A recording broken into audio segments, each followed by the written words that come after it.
Hi, Vivian. I'm so glad that you are here today to talk about cannabis. You have a doctorate degree in pharmacy, plus you have a registered psychotherapist. You are just the right person to help us understand the effects and risk of cannabis and how to avoid addiction, especially for someone like me, who is also a newcomer to Canada. So before we begin, let's be on the same page. So when we talk about cannabis, are we talking about marijuana? Well, Hogan, that's a great start. Cannabis is a general name which refers to all the products derived from a family of plants called cannabis, especially from the plant called Cannabis sativa. The cannabis plant contains more than 500 different chemicals, and the marijuana refers to the cannabis products made from the dry parts of the plant and which contain a high amount of a chemical called tetrahydrocannabidiol. Well, I know it's quite a lengthy word, so we usually say in short THC. It is this substance THC that is primarily responsible for the effect we normally think of when we talk about cannabis, the effect of altering our mood, our perception, and giving a sense of euphoria that we call high. Even though cannabis and marijuana are referring to different things, people often use the two words interchangeably. So for simplicity, for this talk, I will use the term cannabis, and I'm actually referring to the cannabis products that contain a high amount of THC. Great, thank you so much.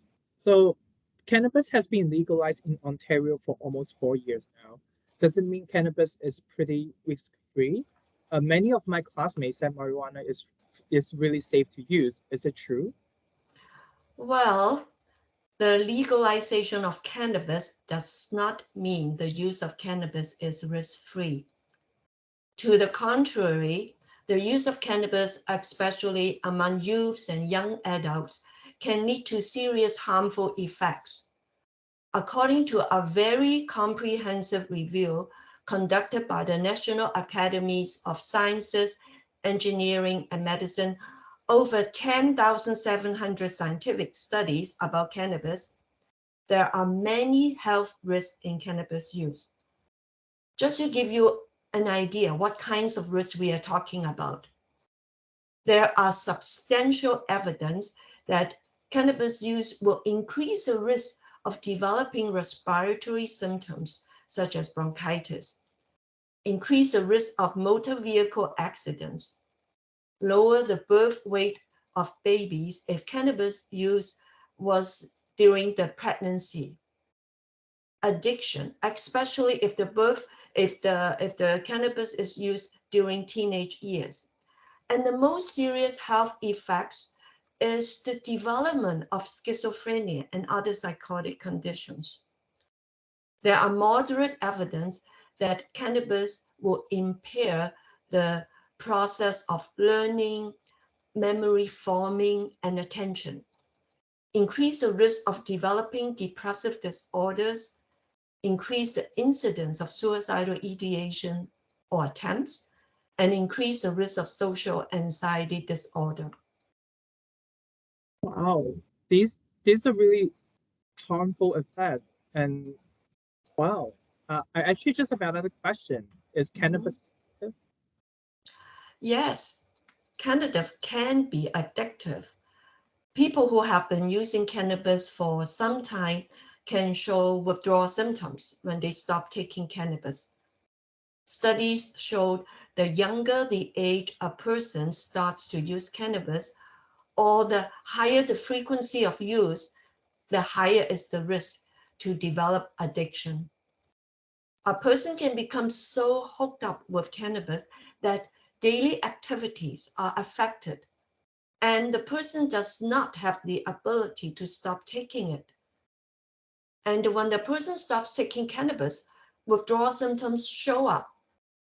Typical withdrawal symptoms include feeling anxious, irritable, not able to sleep, sweating, loss of appetite, nausea, and upset stomach. These symptoms can last for a couple of weeks to a month and may last longer for those who have been on cannabis for a long time or for those who have been on a large dose of cannabis. But I also heard people saying that cannabis actually does have beneficial health effects too. Is it true? Yeah, you are quite right. Cannabis has been found to be useful in the treatment of some diseases, such as chronic pain, in helping to relieve the nausea and vomiting caused by chemotherapy, in treating muscle spasms from a chronic neurodegenerative disease called multiple sclerosis. And there are quite a bit of other ongoing researches in the medicinal use of cannabis. But remember, in order for cannabis to be used safely for medical reasons, it is to be taken in specific doses under the guidance of a physician. Right. So I'm also really curious, how is it possible that cannabis can have so many different types of effects in our body? Well, you asked a very interesting question. Remember I mentioned about the chemical ingredient THC that is found in cannabis, and which is the ingredient that gives people the sensation of feeling high. There are many more effects that THC can elicit in our body than just the feeling of high. This chemical structure, THC, looks very much like a chemical that is naturally found in our brain called anandamide. You can picture anandamide as like a short-lived signal that can mediate many different effects through some of the very important neurotransmitters in our brain. Neurotransmitters that you may have already heard of, including glutamate, GABA, dopamine, and serotonin. These neurotransmitters are involved in many important functions in our body, such as forming memories, directing the growth and development of the brain, activating the reward and pleasure circuits in the brain, regulating our emotions, just to name a few. And THC can achieve a much higher concentration in our brain and has a much longer duration of action in our body than anandamide. This is just to give you a taste of the very complex effects of THC. And uncontrolled use can be risky and hazardous. Yeah. It's really useful to know all these effects of cannabis and that cannabis is not as simple as I thought. But many of my peers are using cannabis. That's true. In fact, Canadian youths are the third highest in cannabis use, according to a study conducted by the World Health Organization in 2018. A survey conducted in 2019 showed about 1 in 5 Ontario students in grade 7 to 12 use cannabis. It's estimated that 1 in 6 teens who use cannabis would eventually develop a cannabis use disorder. You can see cannabis use is quite prevalent among youths, but at the same time causing quite a bit of problems. Mm. I wonder why so many young people use cannabis, given that it's really not that safe. Yeah, well, some of the common reasons young people use cannabis are curiosity, peer pressure, loneliness, and use it as a way to escape from their problems, or maybe just to feel good. Unfortunately, many are not aware of the risk and the negative health effects that come with it. I can feel the pressure when my friend asks me to give it a try. It's difficult to say no sometimes. Mm. How do I help myself not to get into the trouble? Well, Hogan, you are doing just the right thing now. And that is to have a candid discussion of cannabis objectively. get to know the facts and not to be confused by the myth that cannabis is harmless and without any risk. Young people, especially new immigrants who are trying hard to adapt themselves to a new environment of a different culture, who may not have the type of social support they need, or who may be struggling with issues like stress coming from school, from family, and even from one's own self.